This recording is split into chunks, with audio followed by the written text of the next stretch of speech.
filho de José Soares Dias e da professora Maria da Glória Rodrigues de Oliveira, oriundo da escola pública, sempre esforçado e estudioso, filho de pais separados, perdeu a mãe aos 20 anos de idade, assumiu a responsabilidade de ser pai e mãe de seus irmãos, Silvano, Marconi e Anderson, mas apesar da dificuldade financeira, ele é um vencedor. O resto eu deixo que ele mesmo conte a história dele aqui.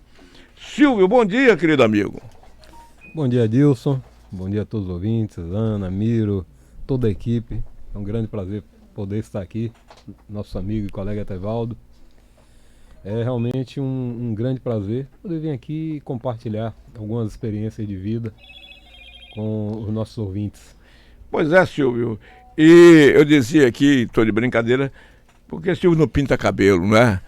Porque na idade dele os cabelos aparecem, como os meus também, mas nós somos resistentes ao pintar cabelo. Por que você não pinta cabelo? Eu acho que o cabelo branco representa muito aquilo que a gente viveu, representa muito a nossa vivência, né? A nossa experiência. E a vida, ela vai nos trazendo alguns problemas e esses problemas vão causando embranquecimento. Tem também a questão da família, minha família tem cabelo branco também, né? Mas não chegou ainda, talvez, quem sabe no futuro chegue o momento de pintar. Para mim ainda não incomoda, tá bom. Isso não me incomodou agora que você tá jovem, né? Meia idade, não vai lhe incomodar com idade, na terceira idade. Né? As pessoas dizem, ou melhor idade, como alguns queiram dizer, eu digo a terceira idade. A melhor idade é a jovem, não tem dúvida. A infância. Alguém vai dizer, a melhor idade mas é conversa, só para enganar os bestas. Porque a melhor idade, o cara está com 80 anos, a melhor idade. Não é a melhor idade. Pode ser a melhor idade é a jovem. Agora, evidentemente que você vai se adaptar e se assumir com a sua personalidade, a sua idade, e fazer tudo de acordo com a sua idade. Na verdade, tudo tem tempo. Mas a melhor idade, Dilson, na verdade, eu acredito que seja a infância. Você estava falando aí há pouco da questão do café torrado. E me vinha a lembrança da Cidade Nova, sendo criança. Nós tínhamos perto da minha residência uma padaria, e lá o café vinha torrado na hora. Então você estava falando aí, eu estava lembrando daquela minha infância lá na Cidade Nova, onde nós convivíamos ali praticamente em família, né? E tinha essas máquinas nas padarias que ficavam próximas ali da minha residência. Você ainda foi um homem feliz, um menino feliz, porque na minha idade, minha mãe torrava o café, comprava o café in natura, torrava o café, botava no pilão. Já viu falar em pilão? Alguém conhece pilão aqui? Você conhece minha pilão? Minha avó batia o milho para fazer e até que com aquela... Tem um negócio de lá, a mão de pilão, para machucar o café, moer bem moedinho, mas na mão, na pancada, para depois você fazer o café. O meu tempo era assim, certo? Nós não tínhamos essa coisa que tem hoje. No meu tempo, a primeira geladeira lá em casa, quando chegou, foi que eu tivesse comprado um avião, um Boeing, não é? A novidade. Bom, mas as coisas mudaram e hoje tudo é fácil. Mas, Silvio, você que tomou café, né, ainda moído naquele tempo lá, brincou muito na Cidade Nova? Muito, muito, muito. Na verdade, apesar de ter nascido fora da Cidade Nova, eu cheguei ali com 1 mês de idade, logo que a Cidade Nova foi inaugurada, a segunda etapa, e convivíamos ali, como eu falei, em família, porque a Cidade Nova tem uma característica. Naquela época era um dos poucos bairros que ficavam fora do anel de contorno. Quem morava na Cidade Nova geralmente tinha uma faixa de renda baixa, né? E todos ali conviviam com os mesmos problemas, com as mesmas angústias de falta de água, né? De falta de energia, a distância do transporte. Então a gente acabava se familiarizando um com o outro e essa convivência perdura até hoje. E eu tenho boas lembranças. Lembrança de minha mãe, ela era professora primária, Dilson, e ensinava no Campo Limpo, no Colégio Fabíola Vital, no Campo Limpo. E como eu era filho único naquele momento, né, da primeira infância até os 10 anos, eu sempre seguia minha mãe. Então, se ela ia ensinar no Campo Limpo, eu acompanhava ela, ia na barra da saia dela, acompanhando ela para o Campo Limpo, e acompanhava na sala de aula. Então aquilo ali, aquela lembrança, Campo Limpo, Cidade Nova, eu tenho muito presente na minha vida. Aquelas amizades, aquelas convivências daquela época ainda estão marcadas em minha vida, porque marcam, né? Aquela primeira infância você nunca esquece, e com certeza é o melhor momento da vida, é esse, porque você não tem a responsabilidade, você só tem boas lembranças, lembranças carinhosas, lembranças do afeto. E qual é o time que você torce hoje? Fluminense de Feira, Dilson. Fluminense de Feira. Fluminense de Feira, Você com viu certeza. o Timão jogar? Muitas vezes. Viu? Muitas vezes. Quando eu falo Timão, você lembra o que eu estou falando, né? Não, Dilson, eu sou um pouquinho mais novo, não acompanhei Você o não Fluminense. acompanhou o 63? Não, o meu timão já foi o time de Quirino, o time mais recente, né? Então, Aqui do início do final da década de 80, o início da década de 90. Aquele time eu tenho boas lembranças, com Tarta, com tantos outros que jogaram ali no Fluminense. Esse time, pra mim, é o grande time do Fluminense que eu vivi, que eu convivi, que eu assisti jogar. Que pena que você não viu o time de No estádio 63. Joia da Princesa. Que pena você não viu o time de 63, você não viu o time de 69, a seleção brasileira de 69. Com certeza. Aquele timaço. Hein, que time, hein? Que saudade. Um time que foi campeão baiano com 4 ou 5 rodadas de antecedência. Eu já fui um torcedor sofredor, já passei a torcer, vendo o Fluminense, as angústias do Fluminense, e jogar no Pará e perder no Pará, jogar contra o Vitória e perder aqui a final do campeonato contra o Vitória. Mas são sofrimentos bons, né? Você saber que tem uma marca, que tem uma força, como era o Fluminense no passado. Então você ter orgulho de torcer pelo time da nossa terra. Eu não sou torcedor daquele, não. Aqui em Feira, Fluminense, em São Paulo é outro, no Rio é outro, não. Meu time de coração único é o Fluminense. A gente pode até gostar de assistir um Bahia jogando, né, um outro time jogando, mas o time realmente de coração que me motiva a ir ao estádio é o Fluminense de Feira. Bom, e por que você optou por ser servidor público? Qual foi a coisa que te motivou? Na verdade, Dilson, assim como a maioria das pessoas, a necessidade, né? Entre a necessidade de ter uma segurança, de ter um emprego e ficar no comércio, eu optei por isso. Eu preciso explicar um pouco a questão da minha vida para chegar nessa questão do serviço público, né? Minha mãe teve mais outros filhos, né? Mas sempre convivíamos em casa e com outros parentes, com outras pessoas, e eu tive a infelicidade de perder minha mãe muito cedo. Aos 18 anos, 17 anos, a minha mãe apresentou um câncer de mama, muito sério, uma doença muito séria. Fez a mastectomia, retirou o seio, mas passados 2 anos a doença retornou de forma mais grave e ela veio a óbito já no início dos anos 91, né? Então aquele momento realmente balançou muito, porque éramos só nós, eu e meus 3 irmãos, e com isso tínhamos também uma prima que morava conosco, Sheila, e minha avó também morava, né? Então éramos eu, minha mãe, 3 irmãos, uma prima e uma avó que moravam juntos. E minha mãe, que era a pessoa que sustentava a casa, acabou falecendo. Minha avó voltou para casa de uma tia, a prima voltou para casa de uma outra tia, e ficamos então eu e meus irmãos em casa. E esse momento foi muito difícil, e para minha felicidade eu acabei casando logo e tendo logo outros filhos. Então, quando chegou em 93, 2 anos após, eu já tinha 3 irmãos, uma esposa e 2 filhos para cuidar, e tinha então que tomar um caminho na vida. E foi assim que eu entrei na Polícia Rodoviária Federal, sendo empurrado com o ferrão: olha, você tem que realmente buscar algo que consiga dar um sustento a essas pessoas. E foi assim que eu ingressei no serviço público. E estou satisfeito por ter ingressado nessa família que é a Polícia Rodoviária Federal. O seu pai eu conheci porque foi meu colega no tiro de guerra. Em 1965, era um colega de arma chamada, né? Sofria um tiro de guerra, e o seu pai serviu tiro de guerra.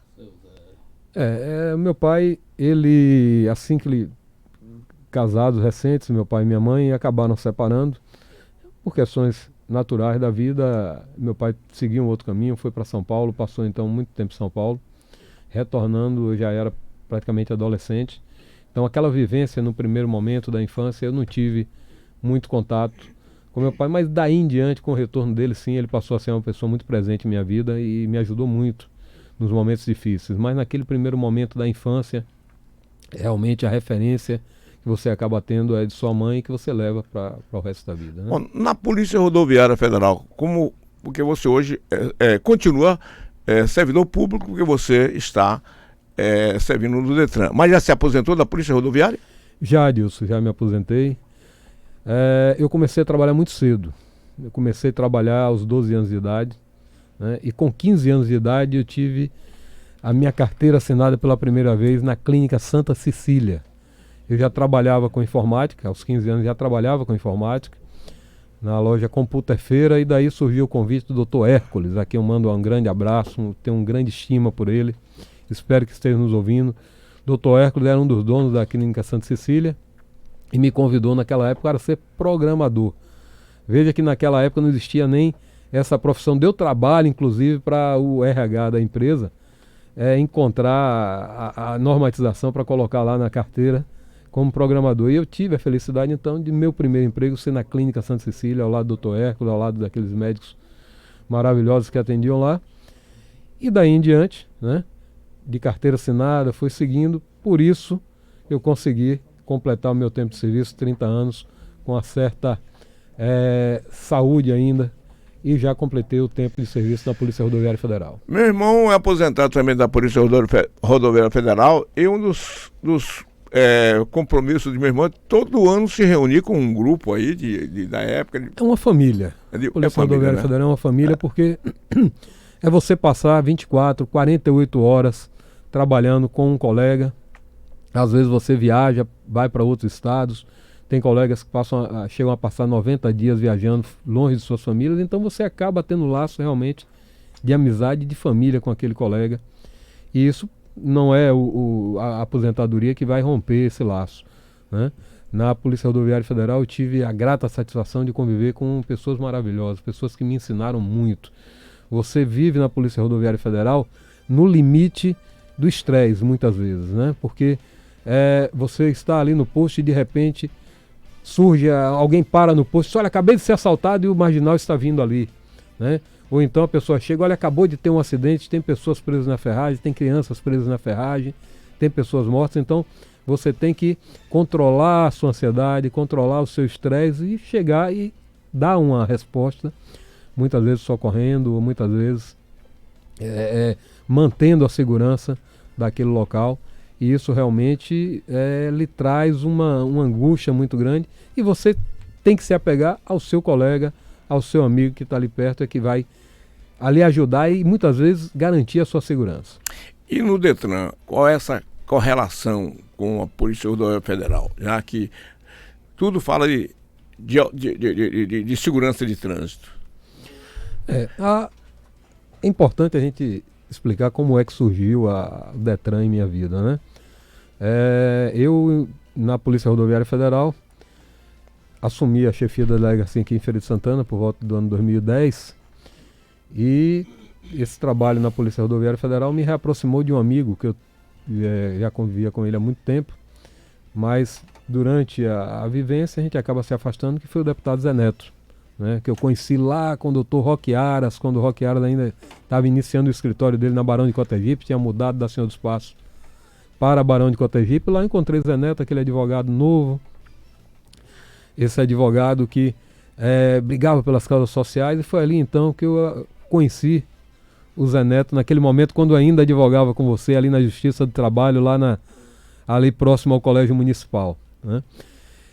E daí em diante me reaproximei dele no momento da Polícia Rodoviária, pelas causas da vida. A gente precisa sempre ter contato com a política, muitas vezes para tratar de assuntos relacionados às rodovias. E em 2012, né, o Detran passava por um momento muito triste aqui em Feira de Santana, então ele me convidou para, juntamente com a deputada Eliana, para assumir a chefia da coordenação da Ciretran aqui em Feira.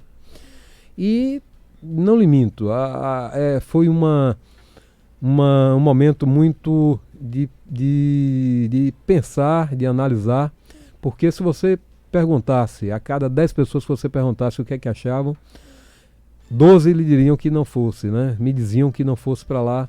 Pai, não vá, aquele local é complicado. E eu cheguei lá, encontrei um local maravilhoso, uma equipe maravilhosa para se trabalhar, profissionais muito competentes, alguns já pela vivência do dia a dia, pelo cansaço do dia a dia, do trabalho, mas precisavam ser motivados e estavam desmotivados. E com isso, esse trabalho no Detran trouxe alguns resultados positivos. A gente conseguiu fazer algumas mudanças positivas no Detran. Nós tínhamos uma prova que acontecia em um campo de futebol, sem nenhuma segurança, uma prova que quando chovia ela tinha que ser interrompida porque não tinha nenhuma condição de acontecer. Nós mudamos a prova de local, uma central que foi criada de atendimento. Isso criou uma certa imagem positiva e hoje, eu lhe garanto, a imagem da Seretran em Feira de Santana é outra. Graças a Deus o trabalho de equipe, o trabalho desses profissionais que estavam lá, com outros que chegaram posteriormente, a gente conseguiu então trazer uma imagem melhor. Não é ainda talvez a ideal, aquela que todos esperam de um serviço público, mas se a gente olha o passado, a gente vê que realmente tem uma imagem melhor junto à sociedade de Feira. Mas você tem uma aspiração política também, não tem? Olha, a política ela vai entrando no momento que as coisas vão acontecendo. As pessoas começam então a trazer essa ideia da política, né? Desde 2015, 2016 surgiu essa situação e eu preferi conhecer um pouco mais, entender como é que funcionava. Mas agora em 2020 a gente sente uma necessidade, né, Dilson, de participar, de mudar um pouco as coisas. A política ela faz parte de nossa vida, não adianta você querer se afastar e dizer não quero participar, porque a política é a nossa vida. Se a gente precisa de um hospital público, depende da política, porque é a política que vai direcionar as políticas públicas de saúde. Se você precisa de uma rodovia, você precisa também da política pública voltada para isso. A educação precisa de política. Então, não adianta você querer se afastar disso. Você tem que, na verdade, se intrometer nessa situação e tentar mudar. E vamos ver o que é que acontece agora em 2020. Digamos que eu ainda estou estudando essa possibilidade, mas há sim no grupo político do deputado Zé Neto uma vontade para que a gente tenha, lance o nome durante esse período agora da eleição de 2020. Silvio, foi um prazer muito grande a gente saber um pouquinho das suas origens, né? Do trabalho que você exerce, de como você começou na vida, porque eu sempre digo que as pessoas que vêm aqui, a gente não... Esse bate-papo aqui é para a gente conhecer um pouco dessas pessoas que fazem por Feira de Santana, que fazem pelo nosso estado, pelo nosso país.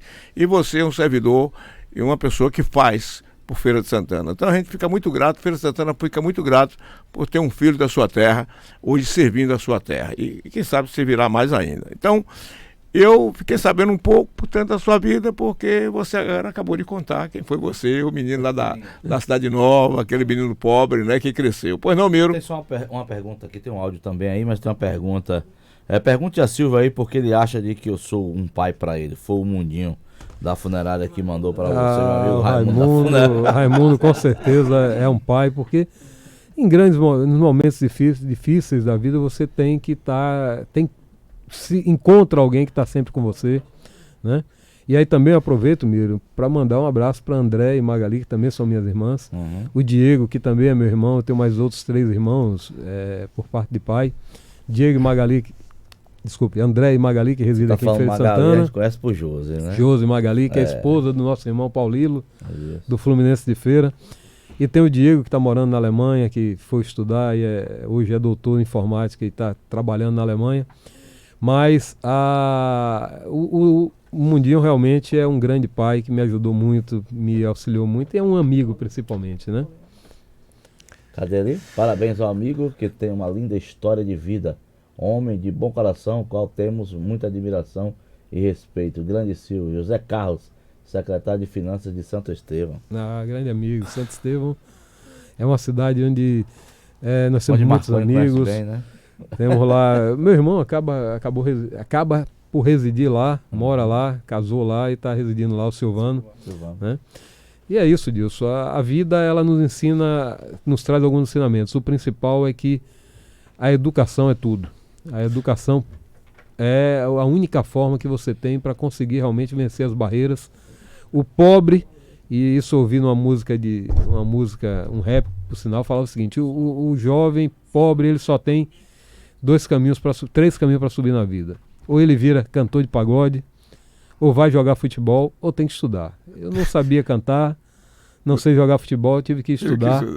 E foi assim, estudando na escola técnica, fazendo faculdade, que a gente vai conquistando conhecimento, conquistando as coisas da vida, e praticamente toda a minha vida estudando em escola pública. E lembrar que o Silvio formou-se em Direito também. Direito também, mas a minha vida toda foi em escola pública. Só cheguei na faculdade privada, já agora fazendo o curso de Direito, ao lado do nosso amigo Atevaldo aqui. Nós formamos. Mas já podia pagar. Já tinha uma condição já tinha condição de pagar. Possibilitou pagar, mas a vida foi toda em escola pública e a gente tem que valorizar a escola pública, porque naquela época já não era uma escola de excelência, como foi na época de minha mãe, né? Mas ainda assim era uma escola que permitia um ensino de qualidade. Tem mais um áudio aí, viu, para você ouvir aí. Passa aí, por gentileza, Ana Paula. Bom dia, pessoal. Tô repetindo aí. Um bom programa para vocês. Aqui quem tá falando é Guga do Cartório, lá do distrito de Itiquaruçu. Dá um alô aí no nosso amigo Silvio Dias e dizer a ele que nós estamos juntos nessa caminhada. Obrigado. Aí, Silvio. Grande Guga, é um amigo. Guga, que é uma pessoa, uma referência lá em Itiquaruçu. Tem sua vida toda trilhada naquele distrito. Conhece muita gente ali em São Vicente. Grande abraço, amigo. Tem aí alguma mensagem? Aqui encerrou 992462175, valendo a participação. Silvio, não poderia deixar de mandar um abraço do Chola, né, Silvio? Lá em Itiquaruçu, que também está acompanhando. Chola é um amigo. Torcedor do Fluminense. Lá, torcedor do Fluminense, o maluco, beleza? No bar do Chola, tudo é tricolorido, viu? Lá tem todos os adereços do Fluminense. Silvio, muito obrigado. E felicidade para você e sua família, e que Deus lhe conserve assim com essa humildade, essa simplicidade. Você, é evidentemente que a gente chega no serviço público hoje, há uma fama de que o serviço público atende mal. Na verdade, precisa de melhorar muito, mas é as pessoas que vão fazendo melhorar. Não é? Se tiver uma pessoa comprometida, cada um fazendo a sua parte, com certeza nós vamos melhorar o atendimento público. Você faz essa diferença. Então, muito obrigado por tudo. Feira de Santana. Eu que agradeço, Dilson. E eu converso sempre com os nossos colaboradores do Detran e digo a ele o seguinte: trate o cliente como sendo um familiar seu. Se coloque no lado dele. Se o cliente está reclamando, se pergunte quanto tempo ele está aí sentado, quanto tempo ele está ali aguardando, e você vai entender porque muitas vezes ele está reclamando. Então, no momento que você se põe no lugar do cliente, você entende, e aí você passa a prestar um serviço melhor, porque você quer um serviço melhor para você, e obviamente todos querem ser bem atendidos. Obrigado, bom dia. Eu que agradeço, Deus. Um abraço, você que é uma referência aqui em Feira de Santana, as suas histórias, seu conhecimento de feira. Esse livro seu, você está nos devendo esse livro. Espero que saia logo, porque você é uma referência aqui em Feira de Santana, tanto do ponto de vista profissional, na parte da comunicação, na advocacia, mas principalmente como figura da cultura de Feira de Santana. É bondade você, dá um batimentozinho para idoso. Antigamente eu pedia batimento para estudante, hoje eu peço um batimento de 50% para idoso. Idoso não tem direito a 50%, transporte coletivo, cinema, teatro. Então dê um abatimento também para o pobrezinho aqui do idoso. Nas palavras. Obrigado. Um abraço para o senhor Sandro da Castrol, lembra dele? Sandro da Castrol, grande figura. Um abraço também para ele. Vamos agora, Ana Paula, para onde? Sua vinheta para fechar, né, o quadro de hoje.